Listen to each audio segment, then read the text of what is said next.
Okay, fellas, dam safety. Someone last week wanted to know about dam safety. They have a little boat like mine, small engine like mine, and they see me fishing below the dam near the lock all the time and wanted to know about some safety concerns. And it is very important that you listen to me now, guys.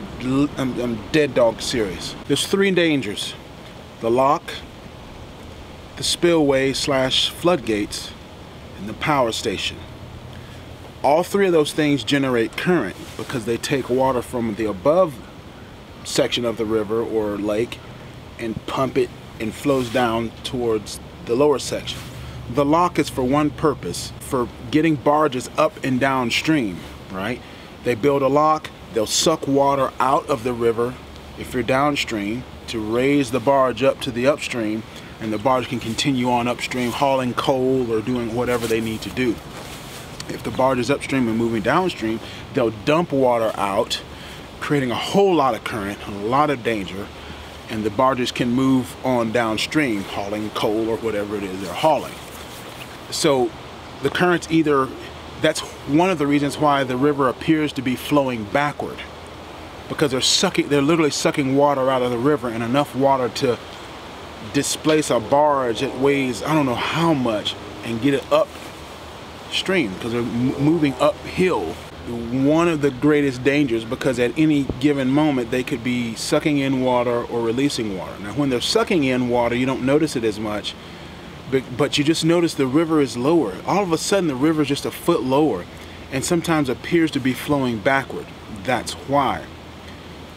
In our waters, when they release water from the lock to allow barges to move downstream, they will let off a siren. And that siren means get the heck out of the way. And they have a 600-foot barrier there that say get away. And you need to know which way that water is going to flow. It just flows out both directions, both upstream and downstream, back to the dam, and are very high waves that'll kill you if you were anywhere near it. But I know exactly where the water flows and where it doesn't. I can be fairly close to the lock when it happens, quote unquote, but I know where the pockets are where the current from all those waves doesn't happen, right? The only way you know that is from watching the current and watching other boaters where they are, because they know where the little pockets are, right? And you're fine, right? The second thing is the spillway, where they literally open up floodgates to let water back down into the current. That usually remains fairly constant unless you're in the springtime, heavy rains, things like that. They'll open the floodgates more, and there'll be a lot more just raw current coming down. In that situation, you want to just stay away from those floodgates. When the floodgates are just open a little bit, like you see when I'm fishing often below the spillway, that is, you know, there's still current, and there's a main current, and that current, just like the wind, will eventually spread out and back around. And eventually that current, if you get into the main current, it will eventually spit you out and pull you back toward the dam. That's the second danger. Okay, be aware of what part of the current you're in. Are you in the backwash? Are you in the back eddy? And there's a while it's flowing out and curling back around, there's a section right there in the middle where if you put your boat right in the middle, you won't go anywhere unless the wind's blowing, which we'll hold that thought. So you have to be aware of which direction the current is blowing or moving at all times. And the only way to do that is to get there and set your boat adrift. That's why drift fishing is so effective, because you learn how the currents work in your river. That's one of the safest things, is to learn how the currents work. But be aware, you need to have a very reliable boat. I think he's got the 4-cylinder.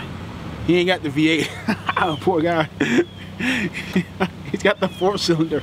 So you got to be very aware of what direction that current's going to push you at all times. If you don't know, learn it. If you know, because my boat, you cannot out paddle that current. And I don't have a trolling motor. A lot of these guys with these big bass boats, they have trolling motors, powerful enough, they can hold in the current, and they can do all kinds of things that I can't.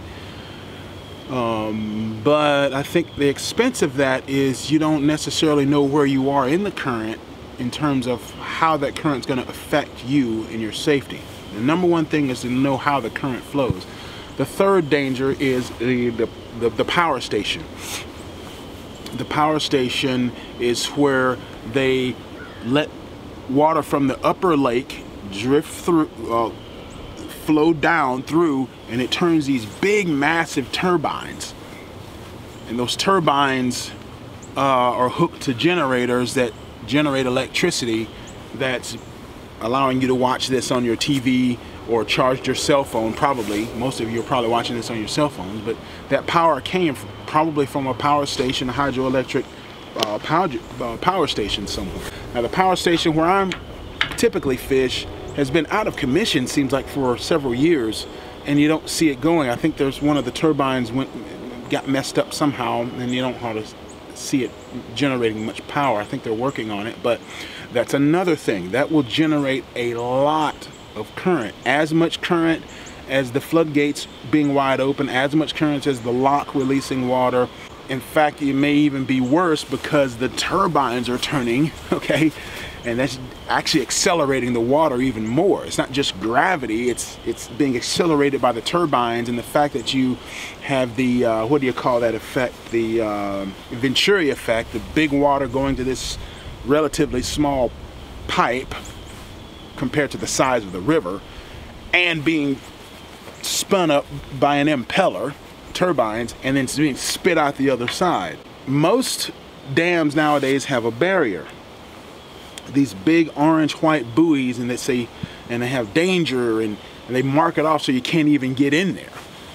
Where I fish, that's not as much. They do have signs that say when they're generating power, boats stay out, or when the gates are open, boats stay out, that sort of thing. But you need to be aware. Now there's one other thing, wind. So it's all about current and wind. Wind and current can either work with each other, against each other, or crossways to each other. You got to know which way the wind's going to push you as well. You can be in a situation where they're releasing current and they're releasing the power station generating power, and the barges are sucking water out of the river and the floodgates are open. It could be some weird combination like that, where there's just almost no predicting which way things are going to go. You got water coming down, you got water being sucked out, and you have back current happening and all kinds of things. If it's really a treacherous situation like that, just don't go near the dam, period. Just wait until they get done doing what they're doing, or just wait for another day. If it's a lot of current, just don't go there. Just go downstream. There's a lot of stiff current. But here in the summer times, it's autumn now, and it hasn't had a lot of rain. Generally, when you have a lot of rain, they're going to be releasing a lot of water.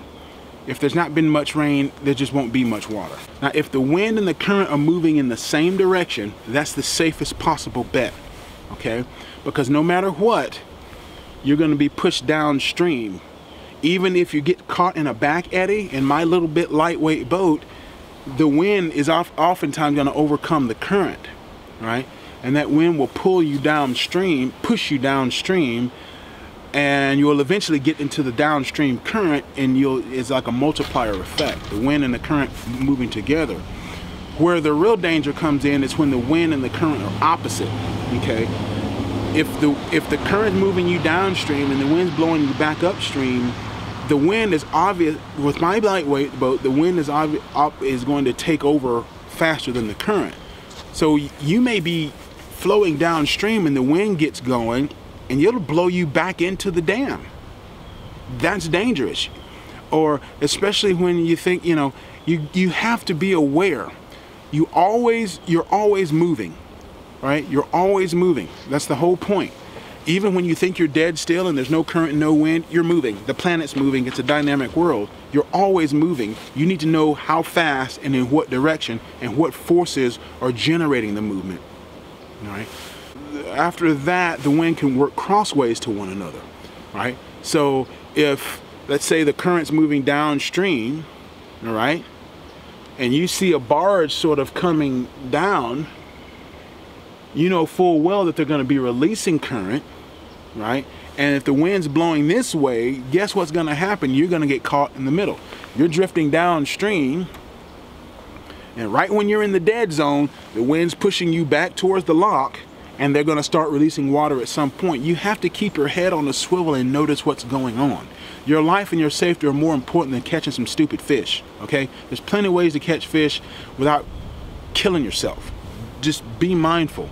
So when you're fishing close to the dock, the number one most important thing is understand how the wind and the current are working with, against, or crossways from one another, and then understand how the current is being generated. You need to watch your weather reports. You need to look at, see what direction the wind's going to generally be blowing. And even if you don't, get on the river and see. Just look at the water. Is it going crossways? Is it going against the current? Is it going with the current? Is it going sort of diagonal? Right? You need to know those things. And oftentimes, different sections of the river, the wind's blowing in different ways because the river's always winding in things. It could be blowing in a completely opposite, different direction depending on which side of the a point you're on or something. I mean, that happens all the time. It's just a mindful set of you have to cultivate a mindset, and that only happens with time on the water. And you're almost always going to be better in the middle of the river, because whatever happening, you have time to react. One thing, if you do not have a reliable motor, do not get below that dam or the power station or the lock. Just don't do it. You will get killed. Okay, my motor is reliable. It works. I love tinkering with these motors, but it's working very reliably right now. Almost idle up against the current. I mean, almost every single time. Right? It's where the water gets very shallow sometimes that you have to put a little throttle to it. But if you're idling, if your motor is powerful enough to idle against and make way against the current, then you have a powerful enough engine. The only other question is the reliability. So if you've got 5 horsepower, 6 horsepower, for my waters, in the dams that I fish, 5 horsepower is plenty. So keep those things in mind if you're considering fishing below the dam, because the reason why fishing is so great below the dam is because it's highly oxygenated water that keeps moving, and the fish will congregate there. That water is cooler in the summertime, and there's always plenty of fresh air for them to get into their gills, and they're just healthier, bigger fish all the time. And a lot of rocks, a lot of insects, a lot of crustaceans, all kinds of things like that that really work. And be safe out there, fellas. See ya.